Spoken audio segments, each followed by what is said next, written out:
Hi, everyone.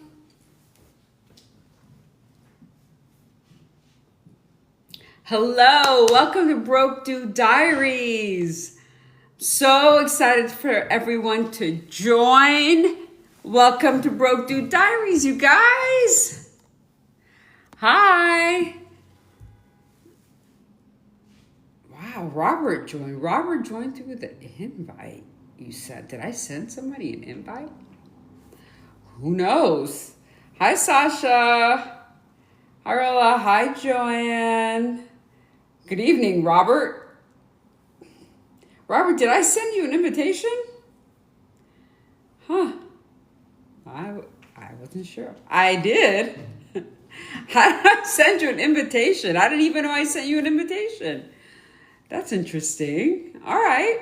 Well, happy you're here. Hi, you guys. Hello. Hi, everyone. Welcome, welcome, welcome. Welcome to Broke Dude Diaries.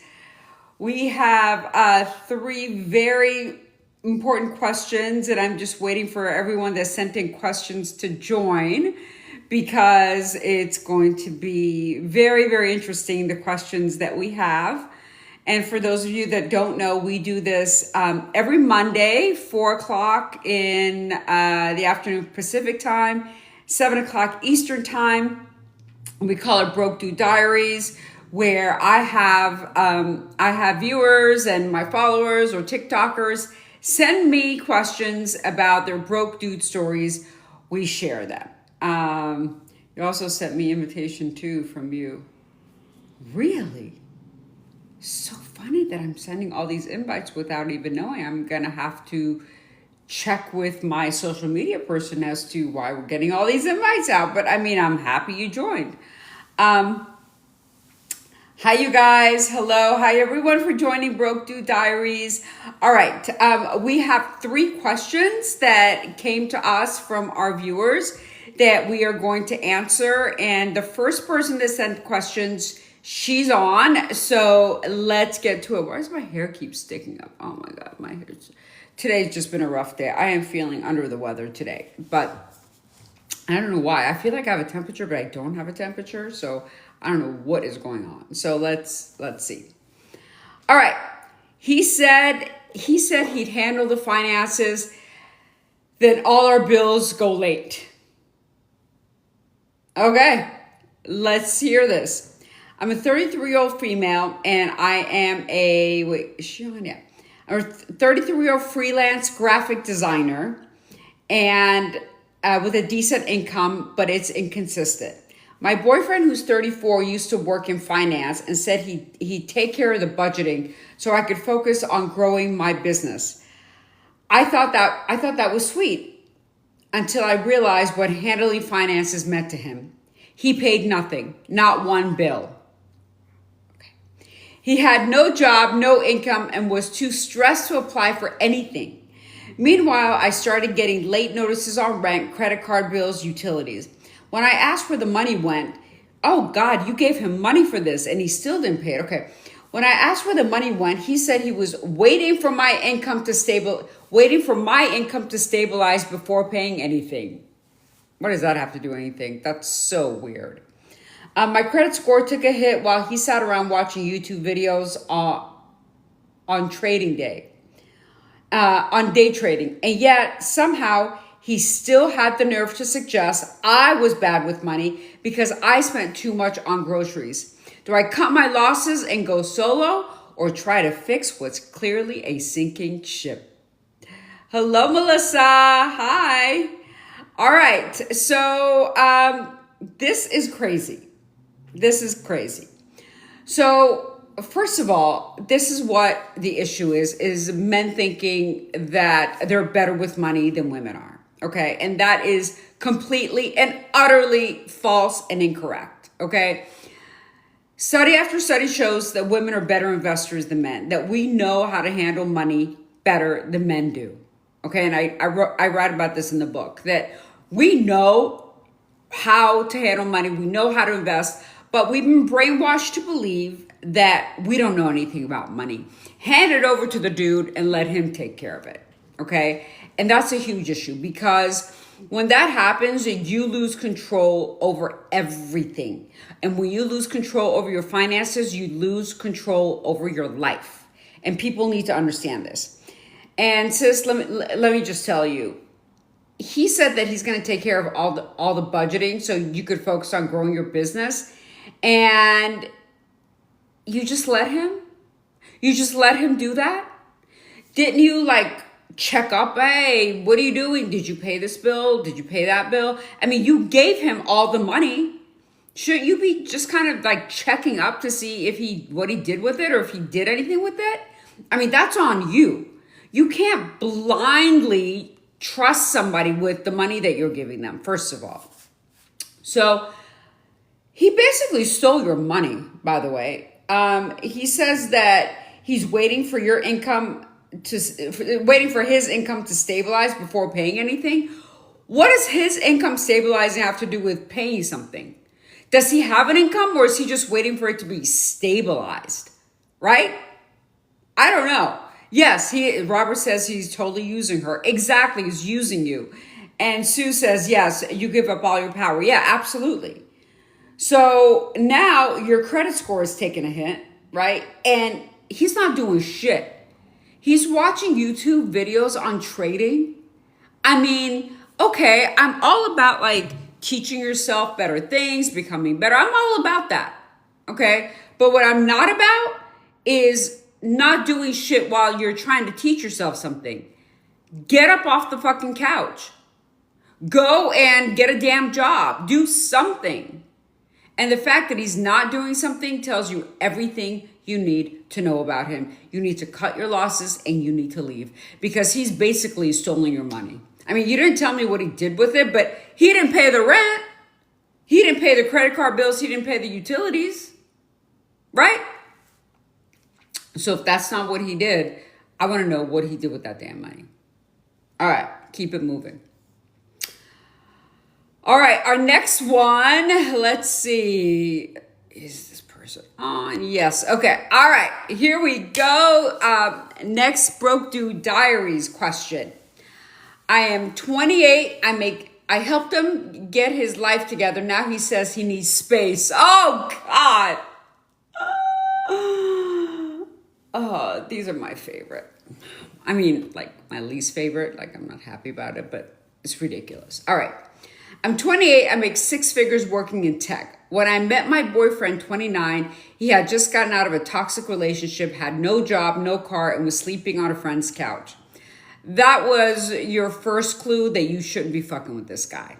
That was the first clue. But clearly you didn't get that. Okay. Sleeping on somebody's couch? I mean, really? That's the kind of guy you want to go out with? Some guy who's sleeping on someone's sofa? I took him in. He helped me helped him rebuild his resume, bought him clothes for interviews, helped him get his first real job. Can I ask why we always want pet projects? Why? So the reason, girl, no, he's an adult. Exactly. That's what Melissa said. The reason that we want these pet projects is because rescuing someone makes us have a sense of purpose. This is why we want these pet projects, okay? And I'm just kind of going to go off on a tangent here because I want everyone to understand this. Especially when women say, I'm waiting for my Prince Charming to come. Prince Charming is not coming. He is not coming. And I wrote that in my book. Prince Charming is not coming. And here is why. Because a man who is healed and whole within himself, okay, he is not looking for a pet project like this situation. He's not looking to rescue someone. He is not looking for a damsel in distress. A man who's healed and whole is looking for another woman who's healed and whole that they can build an empire together. Not someone that he can rescue. Because the guy that wants to be your Prince Charming, the guy that wants to rescue you, or the person, man or woman, that person is lacking something inside of them. That person is lacking self-confidence. That person is feeling less than. And the way that they're going to make themselves feel better about themselves is by rescuing someone. Look at me. Look how great I am. I have rescued another individual. Without me, they wouldn't have survived. And they get off on that. That makes them feel good.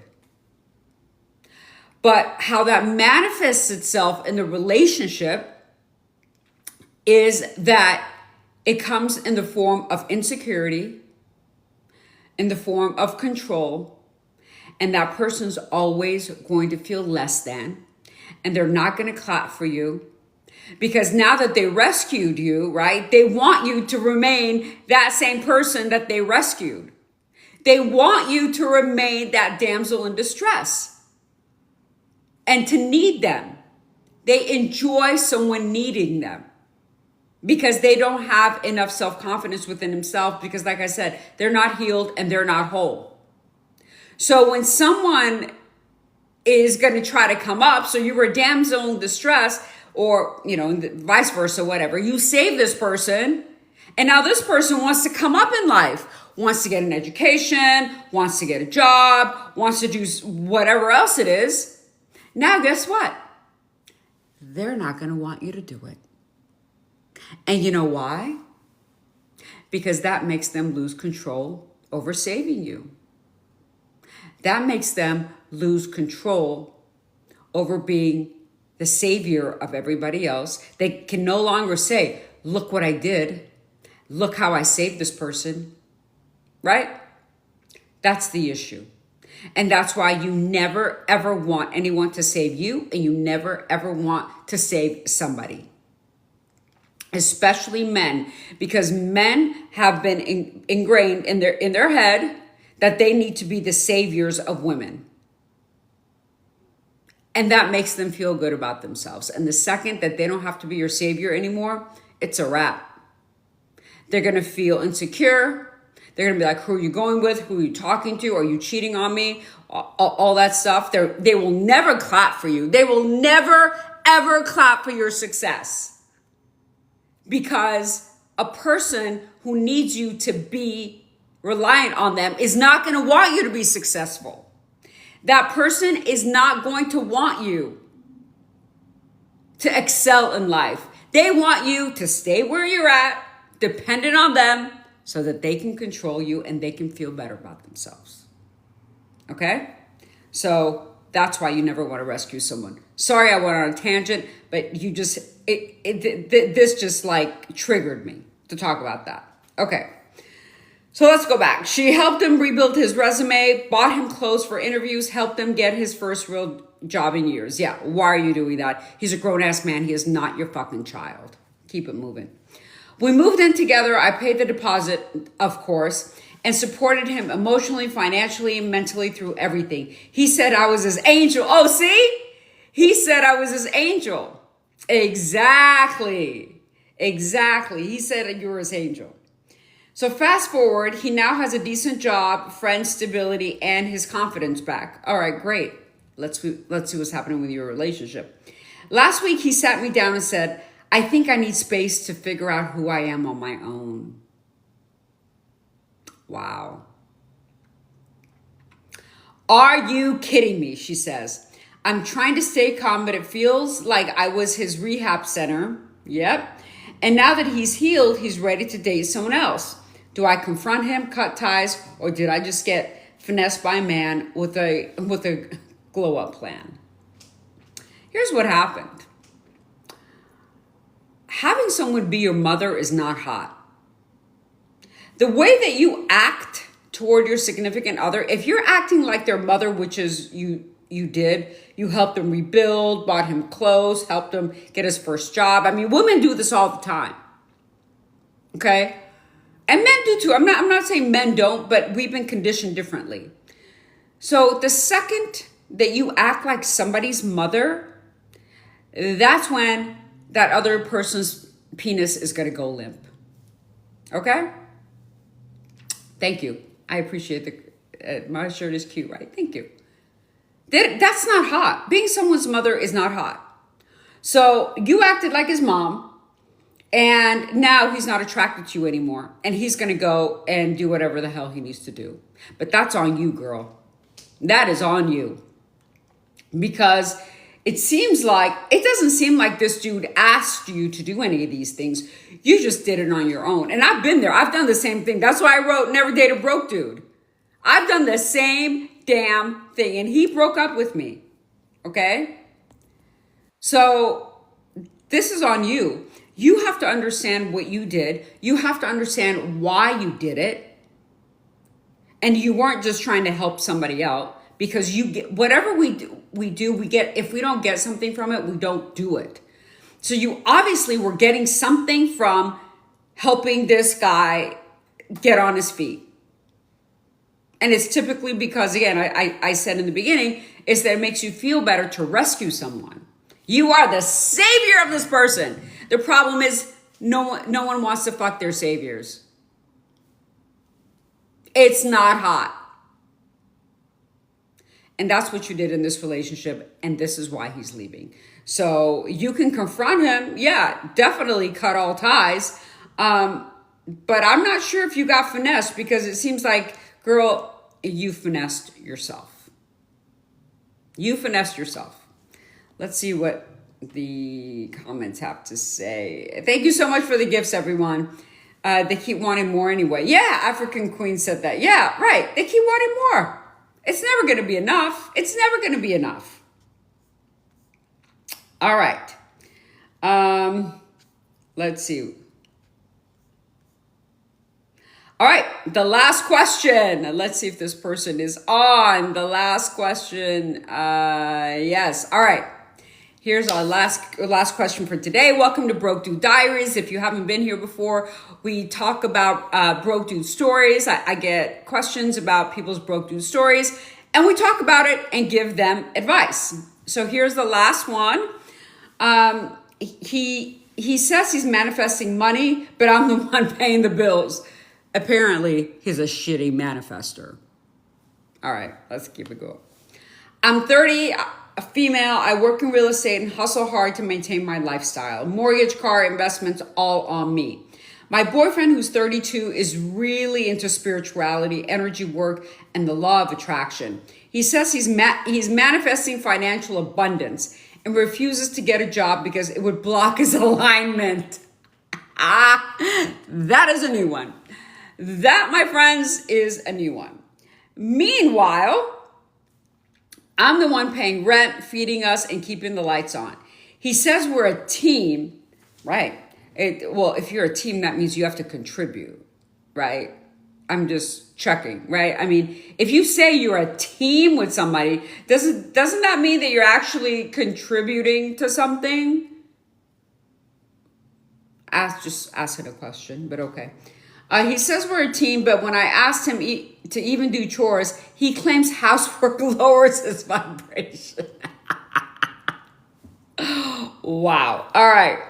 He spends his days journaling, meditating, and watching YouTube videos on crypto, but hasn't made a dime in over a year. He truly believes money is coming, but it's always coming through me. That's what he's doing. He's manifesting money coming through you. Right. Is it unfair for me to say I need more than a man who just vibes while I fund his life, or am I killing his spiritual flow? Girl, fuck his spiritual flow. He ain't got no spiritual flow. Okay? If he had some damn spiritual flow, he would be making some money. This is not spiritual flow. Okay? If you're truly spiritual and if you're manifesting things, you actually have to go out there and do some shit for the manifesting to come to you, for that energy to come to you. You can't just be like, oh, I want to be a millionaire and just sit on the sofa all day long and eat a cheeseburger. You can manifest being a millionaire. Absolutely. I really believe in manifestation. But you got to go out there and hustle. You got to do something. You got to take action. Because you can sit there and you can be like, I want to be a millionaire all day long and manifesting, but nobody's going to come knocking at your door giving you a bag of dollars. No one's going to come knocking at your door with money. You got to get out there. You got to do your own shit. You got to hustle. I hate these spiritual people that make people believe that they can just sit on the sofa and manifest shit. That doesn't happen. And you know why? Because the energy, if you believe in manifestation, this is what you should be believing. It's the energy that you put out there comes back, right? But the energy that you're putting out there by sitting on the sofa is lazy energy. That is not a hustler's energy. The universe, okay, let me just tell you how the universe works. And I talk about this in my book. The way the universe works is the universe rewards you for action. There is a cost to success. And that cost comes through action and hustle and determination. That is the price that you have to pay for success. You can't just be sitting on your sofa manifesting money and success and not be doing shit. And this is where this clown is going wrong. This fool believes he can just not do shit and he can manifest. In fact, like doing chores is hurting his spiritual alignment. Are you fucking kidding me? Doing chores. You can't even do chores? Like chores aren't a thing? So yeah, he's not attracting anything. He is not manifesting anything. Okay? And if you keep funding this, you're boo-boo the fool. You have fallen for the okie doke. That's what you've done. Let's see some of the comments. Yeah, he's manifesting through her. Yes, the manifestation is working for the boyfriend, maybe not the girl, but it is for the guy. Well, yeah, but it's not going to be working once she kicks him off the couch. Janie said that. Nicole said he's manifesting through her. Yeah, African queen, she fell for that. Yeah. Yeah. Peace is every step facts. Yeah, African queen. Why should he? He is taken care of. Right, exactly. And peace is everything you said. Right. It attracts more sitting on the sofa. Right, exactly. You're attracting laziness. I am all about putting your energy out there, and I am all about manifesting and wanting things to come back to you, but you got to put good energy out there. You got to do stuff. It's like me sitting on the sofa. This is a perfect example saying, like if I'm overweight, thank God I'm not, but I'm just saying if I'm overweight, I want to lose 100 pounds. I want to lose 100 pounds and sitting on the sofa all day and eating Cheetos. You're not going to lose 100 pounds. You can sit there and manifest all day that you are going to be skinny. But until you get your ass off the couch and you start exercising, you start eating better, right? You start taking care of yourself, you're not losing weight. Same thing with this dude. This dude's a complete and total buster. And I write about all of this stuff in my book. Never Date a Broke Dude. If you haven't gotten it, go out there and get it. I promise. It was #1 on Amazon within 12 hours of it coming out. Because I teach you guys how to build wealth, how to not fall for the okie doke, and how to empower yourself to become better people and not wait for someone to come and rescue you. You don't need anyone to rescue you. You can rescue yourself. All you need is some tools, and I give it to you in the book. All right. Anybody, thank you for the gifts, everyone. Really appreciate you. Anybody have any questions? I don't like to keep this too long. I just want you guys to come in here, learn something, and become a better version of yourselves. If you haven't got my book, go get it. I promise you, you will love it. You can get it on Amazon, wherever you get your books. Any other questions for me before we go? Otherwise, we will be here same time, same channel next Monday, 4 p.m. Pacific, 6 p.m. Eastern time. And I have something actually very interesting that I'm going to announce next week. So make sure you join my live next week. I'm going to make some great announcements. If you've gotten the book and if you love it, I would really appreciate if you told everybody you know, because every woman needs this book to feel empowered and to be the best version of herself possible, because I give you step-by-step instructions on how to do that in this book. I give you step-by-step instructions on how to fix your credit, on how to invest. That's so important, right? How to pay off debt, how to not fall for the broke ass dusty dude, how to empower yourself so you can ask for a raise, how to empower yourself so you can ask for that promotion, what you should wear at work. All of that is in the book. So get it if you haven't gotten it. I love you guys. Have a great announcement I'm going to provide next week, and we will be doing the same thing, same time, same channel. I can't wait for next week. I will see you guys then. Mwah. Goodbye. Bye, you guys. Have a wonderful evening. Go eat your dinner or whatever you're doing, okay? Because I'm not going to keep you any longer.